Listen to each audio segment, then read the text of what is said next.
E no meio desse conflito todo, assim, dessa psicologia ali por baixo, que a gente consegue analisar, esse comparativo, né, de diferentes, grandes personalidades globais, sempre muito interessante. O fato é que muitos temas aqui, pelo menos, tem que...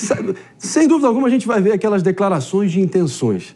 A gente realmente precisa ver que muitas vezes esses corpos diplomáticos, né, mano, eles, no mundo ideal, na cabeça deles, seria não ter que negociar com o povo que sofrerá as consequências do que eles estão tramando, do que eles estão montando, certo? Como as suas recomendações. Tem que combinar com o povo, tem que combinar com os russos, mas a gente espera que tudo seja ali de uma forma bem republicana. E, inclusive, um dos grandes temas da vez é a taxação dos bilionários, dos super ricos. Tema da vez, bola da vez.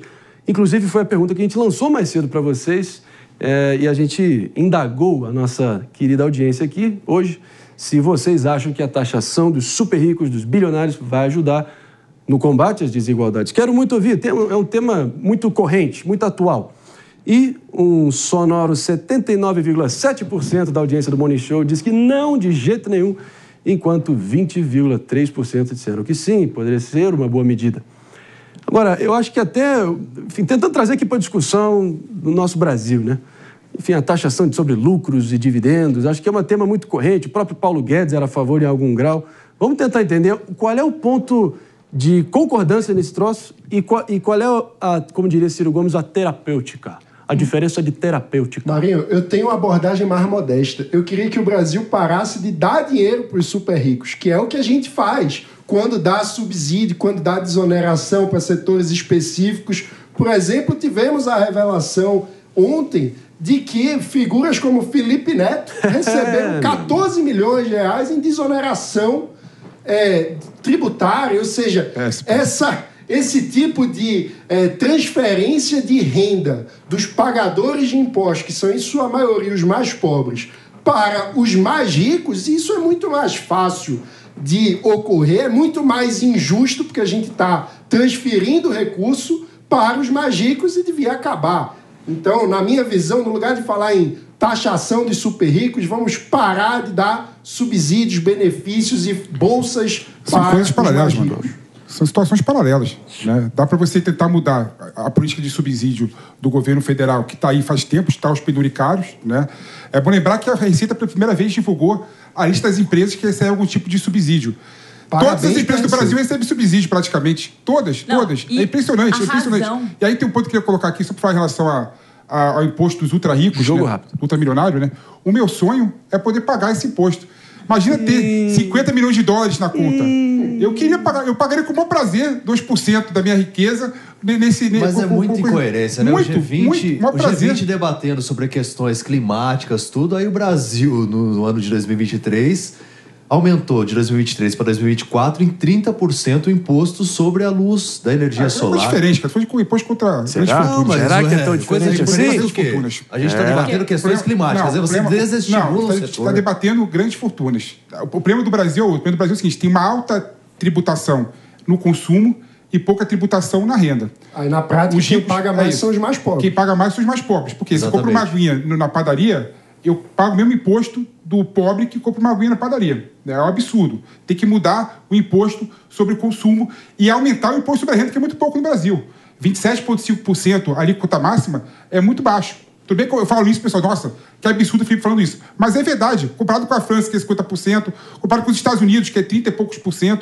Ou seja, é muito baixo. Nós temos que fazer uma mudança do consumo, do imposto sobre o consumo, para dar uma certa justiça tributária para todo o povo do Brasil. Tem que ser coordenado diminuindo o imposto sobre o consumo. Mais uma vez, essa medida passou, então essa proposta foi aprovada, foi valorizada, e essa é uma pauta do ministro Haddad. Por quê? Porque ele tenta levar essa discussão da taxação das fortunas aqui dentro internamente no Brasil, encontra muita resistência, porque o argumento, que é um argumento correto, a partir do momento em que eu taxo as grandes fortunas, foi o que aconteceu na França, por exemplo, muito capital saiu. A partir do momento que eu taxo essas grandes fortunas numa localidade só, é normal que você falou que está zero errado, agora você falou... Muitas vezes, esse capital, ele vai para outro país. Então, existe uma fuga de capital grande. Por isso, ele defende que seja feito globalmente. Se fizer de forma certa, não leva o capital para outro país. Se aumentar... O que aconteceu na França? O Hollande botou 75%, saiu. Errado é para saiu. russo. O nosso Obelix. O nosso Obelix picou a mula, pô. Eu vou falar como fazer. Aconteceu. Se você aumentar o IOF de forma a ser maior do que o imposto sobre grandes fortunas, a pessoa vai preferir manter o dinheiro no Brasil do que mandar para fora. Isso é lógico.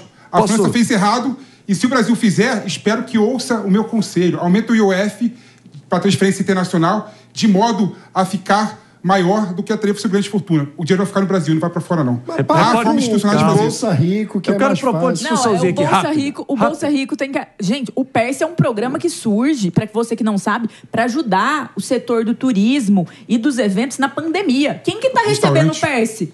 Eventos. Felipe Neto. Não, é mais do que isso. Né? É mais do que isso, gente. Para. Não vai ser hipócrita. Tá dando o que falar nas redes. É o discurso que eles pregam falando sobre... Se eu tenho uma empresa... Olha só. Que incide sobre uma lei abstrata... Pepe, segura a onda. Pelo amor de Deus. Eu preciso me despedir aqui da minha galera boa que nos ouviu pela rede Jovem Pan de Rádio. Estamos juntos, sintonizados aí até agora. E a gente se vê amanhã às 10. Estamos juntos. E é isso, a gente segue aqui a todo vapor. Pode complementar, Pepe. Eu te pergunto o seguinte, você considera a Previdência brasileira deficitária? Há déficit na Previdência? Há um rombo? Claro que há rombo. Então eu vou propor um negócio aqui. Vamos lá, meu caro Mano Ferreira, presta atenção. Vocês sabiam que se confiscarmos todas as empresas listadas na B3, com valor calculado hoje mais ou menos em torno de 908 bilhões de reais, o rombo da Previdência seria coberto por míseros 2 anos e meio. 2 anos e meio. A partir daí, não haverá mais dinheiro, nem empresas a serem confiscadas, basicamente. No caso das 10 maiores fortunas do nosso Brasilzão, meu caro mano, o resultado seria ainda menor. Com o valor de 600 bilhões, mais ou menos, das 10 maiores fortunas, não cobriria 2 anos do rombo. Então, será que realmente asfixiar os super ricos e os produtores ali, os geradores de emprego, seria a solução? Tem que ser... Temos que pacificar o diagnóstico. Tem que ter a conversa generosa e fraterna. Pera lá. Pepe, conversa boa para amanhã. Conversa boa para amanhã. Prometo. Eu sonho pagar esse imposto. Ser multimilionário e pagar esse imposto. Ia pagar com gosto. Repare bem, muita calma nessa hora. Vamos botar a bolinha no chão aqui, porque girafa velha não dobra o pescoço.